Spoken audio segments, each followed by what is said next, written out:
Hello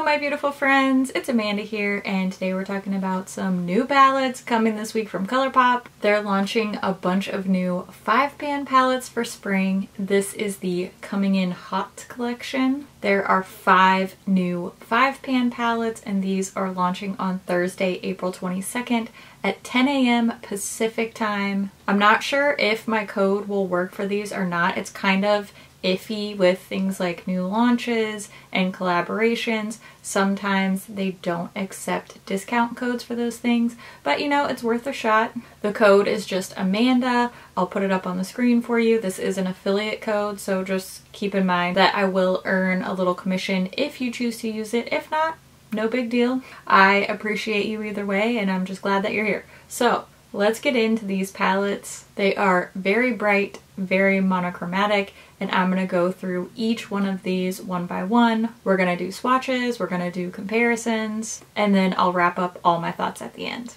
Like I said, these palettes are launching this Thursday, April 22nd, and they will be priced at $10 US a piece.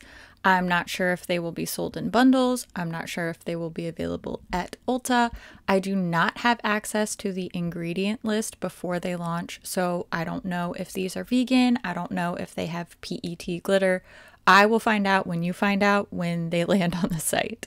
Now we're going to take a close-up look at each one of these palettes. I want to show you the box, the palettes, close-ups, everything. These do have some very luxurious feeling packaging, and the details are all raised.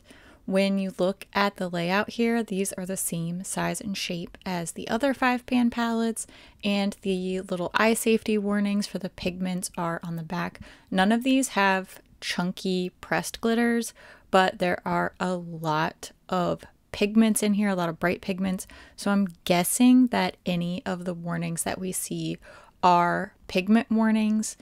I have a whole section of my wine collection video where I talk about pigment warnings, why it's important, how to patch test, all that good stuff. So I'll link that video below so that I'm not always repeating that information. For those of you who have watched a lot of my videos, you probably don't want to hear it over and over again, but I do recommend patch testing any shades that have a warning, just in case. You don't want to find out if you're allergic to it on your eyeball. It's better to find out on your arm. This blue palette, rumor has it, is the only one that doesn't have any of those warnings, and the blue and green palettes are the only ones that have any matte shades with micro glitters. Otherwise, we're just seeing mattes and shimmers in the remaining palettes. The purple, pink, and orange palettes are just a mix of mattes and shimmers. You can probably tell when you see the close-ups of my palettes that they have been very much used. I've been swatching these, wearing them, playing with them so that I can review them properly for you, but each one of these palettes does have one shadow that is imprinted with a little fleur-de-lis. It's a really, really cute detail, but I think you can tell when you look at this that it does get pretty well messed up pretty quickly. I did want to point that out just because it's kind of difficult to tell since mine have been swatched and used so much over the past couple of days. But they do look very, very cute when they're just all fresh. So, you know, maybe snap a couple of pictures for Instagram before you start using them, because that print, it gets messed up pretty quickly. Oh, I also wanted to mention that the packaging on here is not a locking clasp closure, and it's also not a magnetic closure. It's one of those where the hinge is what keeps the palette open or closed. If you've used the other 5-pan palettes, or if you got the little quads that just came out last week, then you'll know exactly what I mean. And if you do not know exactly what I mean, then I apologize for not being able to better explain that to you, because I definitely can't. So my apologies for that. Now, I do want to point out these shadows are magnetic, they are removable, and the little square pans in here are the same size and shape. They are a 20mm square pan. That is the exact same size and shape as the other 5-pan palettes and the other large palettes that have the square pans, so Fade into Hue, Sandstone, and the Hello Kitty Holiday palette, but these are smaller, so not the same size as the quads. The quads have a slightly larger square pan. The quads are a 22mm. I know 2mm doesn't seem like that much of a difference, but when you're trying to fit it into a palette, 22mm might as well be 12 feet.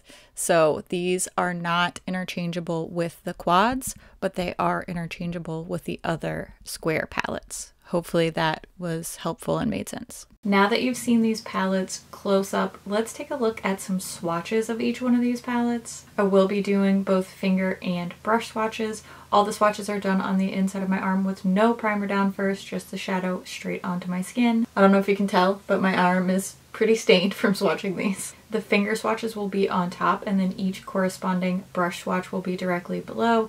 As always, for my brush swatches, I'll be using my e.l.f. flat eyeshadow brush, and I'll clean the brush off in between each shade using my Veramona color switch. That way there's no transfer between swatches. So let's take a look at swatches of all 5 of these palettes now. High Society is the green palette, and just a reminder, the finger swatches are on top and the brush swatches are below. This one performs equally well with both finger and brush swatching. That last deepest matte green may be a little bit patchy at times, but honestly, not too shabby. Can't say the same for Rumor Has It. I feel that the brush swatches on the shimmers here are much more intense and beautiful, but you can tell the lightest blue, Do Tell, and the middle one, Page 6, are pretty sheer and splotchy with the brush, and Page 6 also pretty splotchy with the finger swatch as well. Cashmere Forever is our purple palette, and I'm very impressed with the lavender matte. This type of shadow often underperforms in my experience, and this one is pretty darn nice. Fifth Avenue is a little bit more splotchy, but again, not too bad. Now I will say, Too Hot, the pink palette, it's not exceptionally different color story wise. This is a color that's been done a lot, but that matte red called West End is really, really stunning, especially in brush swatch. Very, very impressive quality wise. And lastly, Statement Piece, the orange palette, performance wise is fine. Color wise, not very exceptional in my opinion. These shades have been done a lot, and I think that Hoops and Chainmail just look way too similar on the skin, especially for only a 5-pan palette. Now that you've seen all of these palettes swatched, let's take a look at some comparisons. Because there are 5 of these, I just did 2 or 3 comparisons each because, in all honesty, my arm started to get really stained and a little bit sore from swatching and wiping and scrubbing in between to try to get these really, really bright pigments off of my skin. So I know there are probably a lot more comparisons that you want to see with these. I'm very behind on my comparison requests on Instagram right now just because, you know what, it's crazy times. I've got a lot on my plate and I really need to get on top of doing more comparisons on Instagram. Those are just so time consuming and I really want to do a good job when I commit to doing them. That's part of the reason why I just don't have a lot of free time anyway, because I'm like that with every project that I do. I tried my best to just pick the things that I think are the best comparisons and what I think you will want to see the most. I wish I could just swatch 100 palettes for you, but I can't possibly do that. My arm would definitely fall off. Here are a few comparisons to get us started, and I'm gonna try to catch up on my Instagram requests soon, but let's take a look at some swatch comparisons now.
I feel very torn on this release. I am very happy to see some colors. We've seen a lot of neutrals coming from ColourPop lately, especially in these little 5-pan and just mini palettes in general type of format from them. So it is nice to see some more colorful options coming out. Personally, I don't feel like the monochromatic idea is the direction I would have gone in. ColourPop has really done the monochromatic idea a lot before. Their 9-pan series pretty much had us covered as far as monochromatic colorful palettes go. So that's sort of why I feel torn, because I am happy to see these really bright, really rich, saturated colors. But I just wish that they had mixed them up into some more interesting color schemes. I know I said this previously when I talked about the Love Struck collection. I was hoping for some more offbeat and funky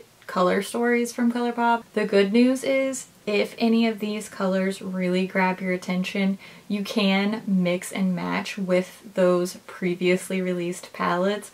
I actually did that. I have an upcoming video where I'm going to show you some of my 5-pan palettes remixed. So that's going to be really fun. Keep an eye out for that. I do think that these palettes are great and useful in that way. If you do have some of the other 5-pan releases, like the Love Struck collection and the little Valentine's Day collection, then you can certainly mix and match with those colors.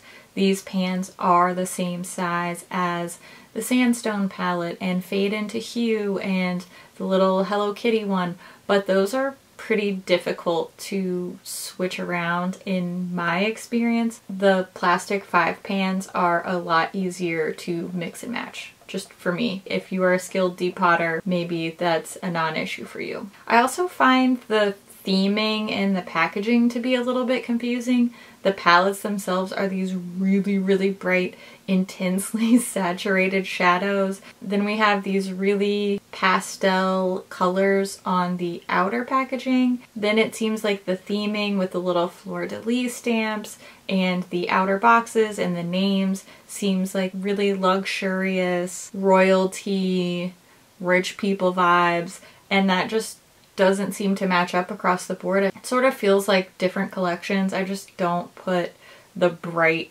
bold, saturated, at times very neon colors with pastel packaging and then like rich lady vibes. I don't know. Maybe I'm off base with that, but it just feels a little bit disjointed theming wise. But I guess that doesn't really matter. It's really the colors that matter. Performance wise, the blue palette, rumor has it, was probably the lowest performer for me, mainly just because of that matte shade called Page 6 in the middle. It was a little bit patchy for me. I just couldn't quite get it to this super intensity that the rest of these shadows are, and these are very, very bright and pigmented mattes across the board. Performance wise, they all seem super rich, super bold. It's just that Page 6 shade was really lacking for me. However, color scheme wise, I think that this is probably the most unique, especially in my personal collection and my ColourPop collection. Color scheme wise, Too Hot, the pink one, and Statement Piece, the orange one, just weren't very outstanding colors. ColourPop has done a lot of bright pinks even in this little 5-pan format. Sort of the same thing with Statement Piece, and I felt like two of the mattes, Hoops and Chainmail, were just a little bit too similar. I was kind of hoping for more variety. If you're only getting 5 shades, you really want them to stand out, at least I do. So High Society and Cashmere Forever seem to be the best as far as shade selection and performance, but really it's just up to which shades speak to you, what you think is going to be most useful in your collection, and you know, what colors you feel like wearing. So now's the time when I want to hear what you think about this collection. Are you interested? Are you picking any of these up? Are you just totally over the monochromatic thing? Which one's your favorite? Let me know all your thoughts down in the comments below. As always, thank you so much for watching, and I'll see you in my next video. Bye! What? Such a good reviewer. It's crazy how good I am. Maybe it is. I don't know. I don't know. Crushing it. Aw, cute. Adorable. So, you know, there just aren't enough hours in the day when you like to be creative and you like to make stuff. And, you know, I got my Etsy store. I got some new stuff coming out. This is turned into a ramble. This is clearly just going to turn into whatever that is. Anyway. Okay. In today's episode of oversharing and going on tangents, what am I talking about? Do you know? Because I clearly don't. That was weird. Did not blow dry my hair and it shows. Okay, I have more videos to film and my memory card is filling up and my battery's dying. So all signs point to I will talk to you soon. I love your face. Thanks for hanging out with me. Thanks for being cool, chill, fun people. And I'm glad you're here and I love your face. Okay, bye.